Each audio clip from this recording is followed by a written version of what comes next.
Bonjour madame, bonjour monsieur, vous êtes sur Ziana TV, bienvenue à ce premier numéro 100% culture de l'année. En commençant, je vous souhaite tous mes vœux de bonheur pour cette nouvelle année. Après, j'ai rêvé d'une entreprise 4 étoiles en 2014, publiée chez L'Harmattan. Sur la photo, c'était presque parfait en 2017 chez la Doxa.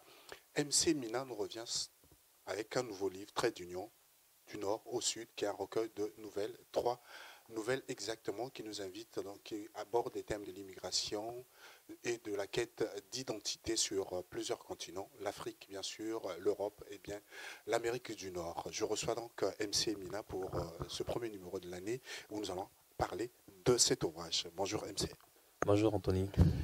Meilleurs vœux et merci d'être le premier invité de Ziana TV 2019. Et qu'est-ce que ça vous fait? Ah, c'est un grand honneur parce que je vois que Ziana TV évolue de jour en jour. Donc, comme je disais tantôt, la force se mesure par rapport à l'expérience, la longévité. Ici, nous sommes déjà dans une période qui s'est étendue dans le temps. Donc, en tout cas, félicitations pour le travail abattu. Et encore merci de me recevoir parce que c'est toujours un honneur de venir à la télévision de la diaspora congolaise en France. Trait d'union du nord au sud. Vous allez donc à la découverte des personnages à travers 3 histoires. La première histoire se déroule au Danemark, donc à Copenhague exactement. C'est une rencontre entre un couple franco-belge avec un immigré nigérian qui les héberge pendant leur séjour. Et deuxième histoire, c'est une femme qui s'apprête à célébrer la journée de la femme. Et puis la troisième histoire parle d'un garçon qui vit en Amérique du Nord, au Canada plus précisément, et qui a des problèmes d'identité, qui a été élevé par un père qui voulait mettre une croix sur sa vie pour son passé d'Africain, pour se concentrer sur sa vie de Canadien pour être bien assimilé, et une mère qui voulait à tout prix que le garçon sache cette réalité-là, ses origines. Alors comment l'idée du titre est venue? Parce que ça paraît simple, trait d'union, nord-sud, ça pourrait être un article. Oui, tout à fait. C'est vrai que c'est 3 histoires qui ne sont pas liées les unes aux autres. Mais ce qui les lie, c'est qu'effectivement, ça se passe sur des rencontres entre des humains. La première se passe sur la rencontre entre un couple et quelqu'un qui les héberge. La seconde se passe sur la rencontre d'une femme en fait avec le monde qui l'entoure. Et la troisième donc sur la rencontre d'une jeune fille congolaise et d'un jeune, on peut dire afro-américain ou bien congolais-canadien. Voilà. En tout cas, quelqu'un qui ne connaît rien du Congo. Donc, d'où le trait d'union, en fait, l'idée de la rencontre entre 2 mondes, parce qu'effectivement, chaque fois, c'est quelque chose qui les unit. Soit c'est le continent, soit c'est l'origine, soit c'est simplement l'histoire, en fait, l'histoire de la vie en elle-même. Des 3 histoires, la seule qui se déroule sur le continent, c'est la deuxième, la journée de la femme. Les autres, la deuxième se déroule, plutôt la première se déroule en Europe, la troisième en Amérique, mais il y a toujours le lien, même si le personnage de la troisième nouvelle revient au Congo pour se familiariser avec son passé. Est-ce que dans la manière d'écrire, vous avez ressenti le besoin de disperser ces histoires-là et non de le cloîtrer sur le continent comme on aurait.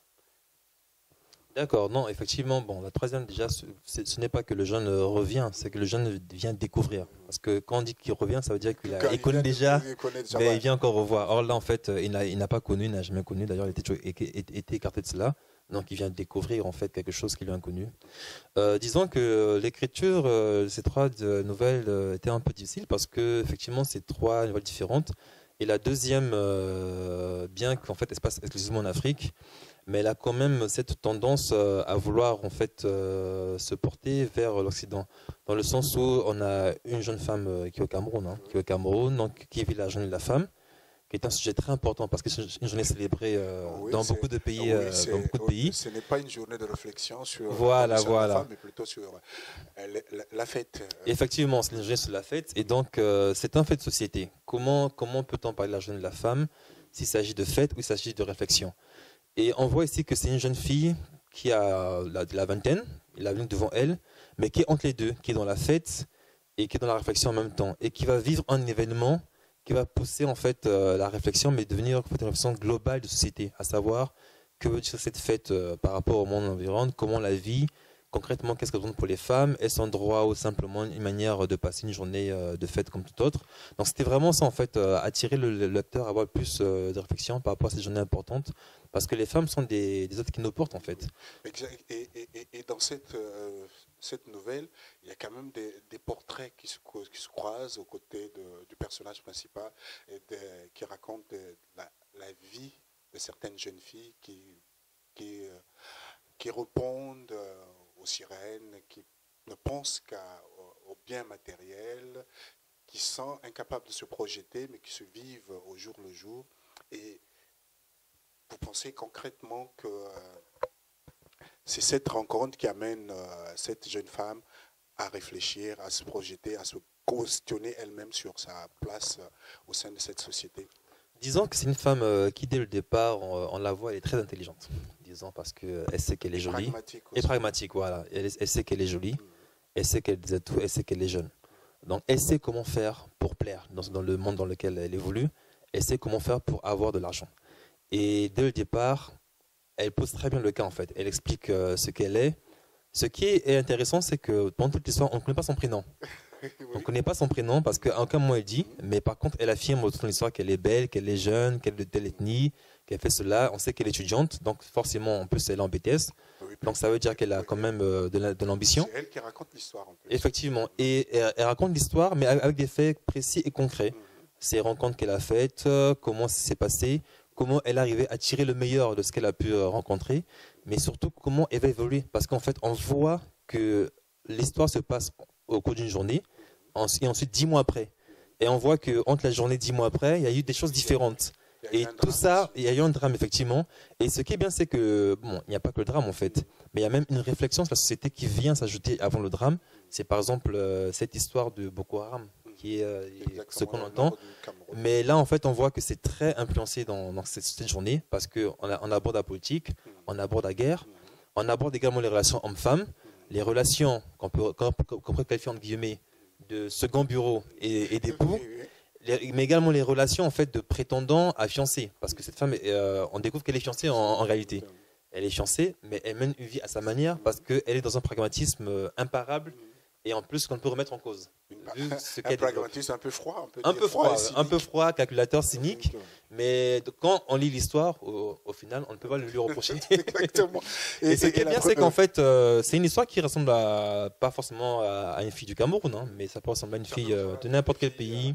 Du 21e siècle. Effectivement, le même problème se pose pratiquement à toutes les jeunes filles en ce moment. Et la première nouvelle révélation scandinave, c'est aussi la rencontre donc, entre l'hébergeur et l'hébergé. Et la dame hébergée se rend compte de la tristesse qui habite son hébergeur, et en pleine conversation, chacun des deux se rend compte que le passé, et encore, si la jeune dame est hantée par tout ce qu'elle a vécu pendant la guerre en RDC, le monsieur d'origine nigériane est hanté soit par son présent qui est difficile, après tous les espoirs qu'il a placés en lui, parce que il ne faut pas oublier que pendant sa vie au Nigeria, il n'avait qu'un rêve, aller en Europe dans l'espoir d'avoir une vie meilleure.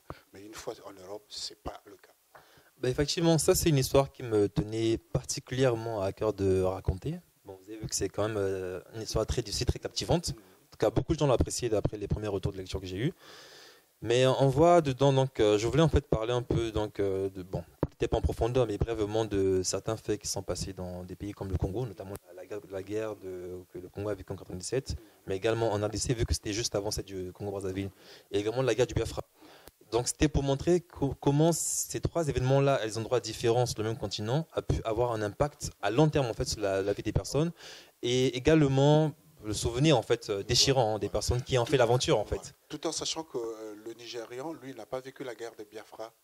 C'est ses grands-parents qui l'ont vécu, et je crois le traumatisme qui a transpiré. Donc c'est une façon de dire que les guerres, même quand elles remontent à très très longtemps, elles ont toujours de l'impact la nouvelle génération, quand les traumatismes, les colères et autres se transmettent.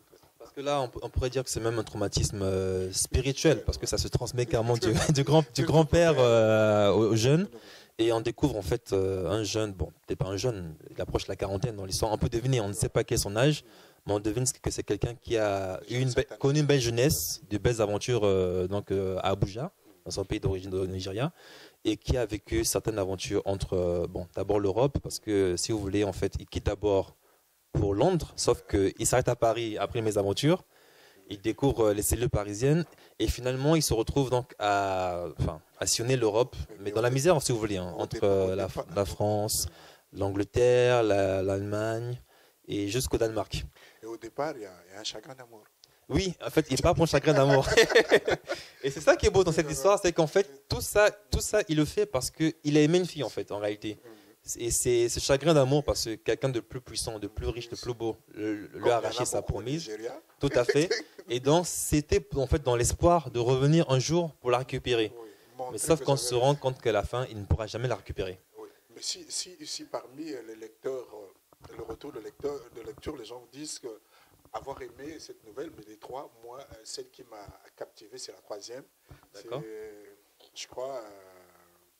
C'est l'histoire de l'appel d'Océanie. L'appel d'Océanie. Du garçon qui, je trouve, magnifiquement bien écrit. Ça m'a fait voyager. Et en même temps, en suivant l'histoire, c'est qu'au-delà du fait que le garçon était dans une quête d'identité partagée entre deux parents, le père qui veut rien à voir avec l'Afrique, donc le Congo notamment, et la mère qui veut que le Congo soit toujours présent dans leur vie, parce qu'ils ont beau être canadiens, ils viennent quand même de quelque part.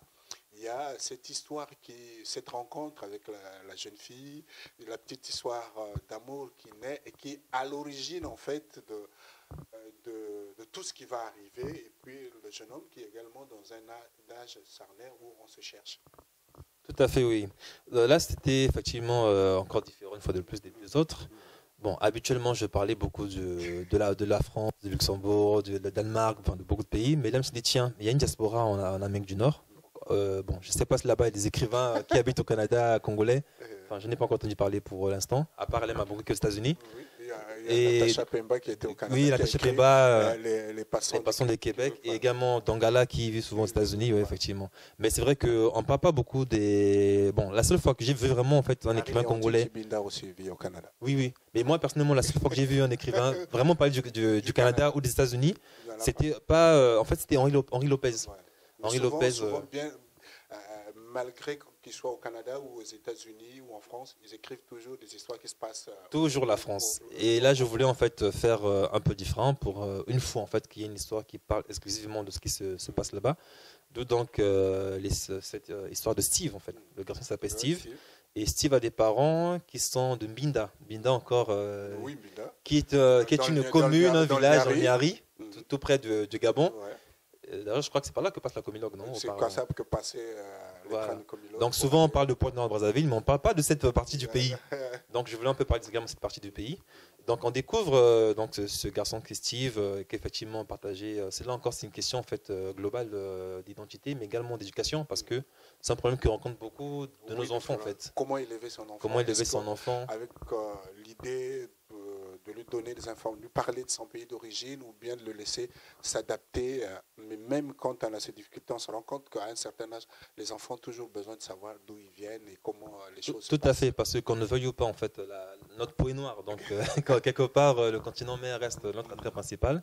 Et donc là, c'est là aussi qu'on voit qu'on a encore la vision de certaines personnes qui pensent que l'Afrique n'est qu'un pays, alors que l'Afrique, c'est un vaste continent diversifié avec plusieurs origines, plusieurs langues différentes. Une cinquantaine de pays, et dans chaque pays, il y a une multitude d'ethnies. Voilà. Donc, et là, en fait, ce qui déclenche, ce qui vraiment enclenche cette histoire, c'est la rencontre entre Steve, qui est le personnage principal, et donc celle qui sera l'amour de sa vie, on peut dire quand on lit les histoires, qui s'appelle donc Océanie. Océanie, qui est une fille de Brazza. On ne donne pas trop le détail parce qu'il faudrait que les gens achètent. MC, j'ai rêvé d'une entreprise 4 étoiles, était publiée chez l'Harmattan. Sur la photo, c'était presque parfait à la Doxa. Et là, vous êtes chez les Lettres Mouchetées. Les Lettres Mouchetées qui sont à trois maisons d'édition. Oui, parce que la première, c'était le grand essai. Je n'avais jamais cru auparavant, donc il fallait se lancer. Et donc l'Armatan a bien voulu publier ce livre, qui d'ailleurs a été beaucoup apprécié, bon, beaucoup critiqué, médiatisé, mais également apprécié parce que ça a enclenché beaucoup donc, d'aventures, notamment dans les instituts français culturels à travers l'Afrique, mais également plusieurs interviews par-ci et par-là, des articles dans le monde. Donc je dirais plutôt que c'était bien parce qu'en fait, à chaque histoire, il y avait une ligne éditoriale différente. Là maintenant, si vous voulez, en fait, par rapport à G-Vision 4 étoiles, ça rejoignait un peu le monde littéraire, donc des romanciers, mais également le monde universitaire et le monde des entreprises. Du coup, ça peut toucher aux trois publics. Sur la photo, c'était presque parfait. Là, c'est donc la Doxa, la Doxa collection librevilloise. Et comme dit l'éditeur, c'est la littérature engagée. Et effectivement, quand on lit sur la photo, c'est presque parfait. C'est quand même une histoire, un récit très engagé en fait, très engagé par rapport à nos pays, notre pays qui est le Congo-Brazzaville, très engagé également par rapport à notre jeunesse, la jeunesse africaine de France, on peut dire. Et là, les lettres mouchetées, c'est encore différent parce que ça correspond plutôt à des nouvelles. Et j'ai trouvé que cet éditeur correspondait parfaitement donc, à ces histoires. Et d'ailleurs, même, si vous voyez, la couverture a changé. Auparavant, c'était des dessins, donc les deux représentent la couverture de Terce Bassakaou. Là, c'est plutôt un peintre de Pointe-Noire qui s'appelle Guy Makani, qui a fait cette belle couverture qu'on apprécie bien. On voit l'aéroport, un avion en décollage, la tour de contrôle. Et une femme au milieu. Et, puis, voilà. Et la femme est vraiment le trait d'union entre l'aéroport, donc le monde occidental, et là, le reste. 2014, 2016 et 2018, donc vous allez à un rythme de 2 ans, chaque 2 ans un livre. Oui, c'est ça, pour l'instant. Pour l'instant, oui. Est-ce que vous avez un parcours qui peut ressembler à un des personnages? Vous vivez depuis longtemps en France, même si maintenant, pour des raisons professionnelles, vous êtes présent en Afrique. Est-ce qu'à un moment de votre vie, vous vous êtes retrouvé dans cette situation qu'a pu rencontrer un de vos héros littéraires, c'est-à-dire partagé entre le continent et la France? Bien sûr, bah après ça reste un combat de tous les jours, on peut dire, hein, en tant que Noir de France et en tant qu'Africain d'Afrique ou d'autres. Mais je dirais que oui, bon, notamment là, par exemple, la personne que j'aurais peut-être qui aurait pu me ressembler, peut-être un peu Steve, mais bon, à une échelle très faible, hein, parce que c'est pas la même chose. Est-ce que chez vous, les parents, vous parlez du Congo, de l'Afrique, ou bien c'était assimilé, intégré vous? Non, c'était, Dieu merci, c'était intégré, c'était assimilé dès le départ. Donc, on n'a pas eu besoin d'avoir ce type de problème, en fait. Mais effectivement, j'ai connu d'ailleurs, j'en connais encore des cousins, d'autres qui malheureusement n'ont pas eu ce cas-là. Et c'est très difficile parce que, étant adulte, en fait, on voit qu'il y a un déséquilibre qui se répercute sur beaucoup de choses, en fait. Et c'est pourquoi c'était important d'en parler pour qu'on puisse prendre les problèmes à la base. Est-ce qu'ils ont lu le livre? Ils n'ont pas encore lu. Mais je crois qu'ils ne liront pas parce qu'ils se reconnaîtront et ça fera un peu mal. Donc, Ok, merci MC. Parce que vous avez un dernier mot, sinon on arrive au terme de notre entretien. Vous partez sur un rythme de 2 ans, donc on se dit qu'en ce moment vous devez travailler sur quelque chose et qu'en 2020 on aura un nouveau MC Mina. Pour l'instant, j'ai également un projet littéraire, mais je ne sais pas si ce sera ce 2020 parce qu'il est quand même un peu plus dense que les précédents. D'ailleurs, ce ne sera pas un roman, mais plutôt en fait un essai sur un vrai sujet. Donc ça prendra forcément un peu plus de temps que les 3 précédents livres.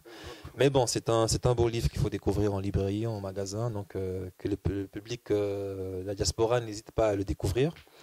Et puis une fois de plus, je remercie encore Ziana TV de m'avoir reçu. C'est un plaisir encore partagé. Et je souhaite également une très bonne année à tous les lecteurs, mais également à tous les auditeurs qui regardent la chaîne de jour en jour. Est-ce que vous avez visité tous ces pays cités ou bien vous avez fait part de votre imagination? Alors, il y a, disons, 50% de visites et 50% d'imagination. Merci MC Mina, merci à vous également d'avoir suivi cet entretien. Restez fidèles sur Ziana TV. Merci à Sir Makoso et à Nzumba Lissa qui m'ont accompagné dans la réalisation de cette émission, de ce numéro, le tout premier de 2009. On se retrouve plus tard sur le même onde, donc Ziana TV, la chaîne au cœur des diasporas. Bonne année 2019, restez fidèles.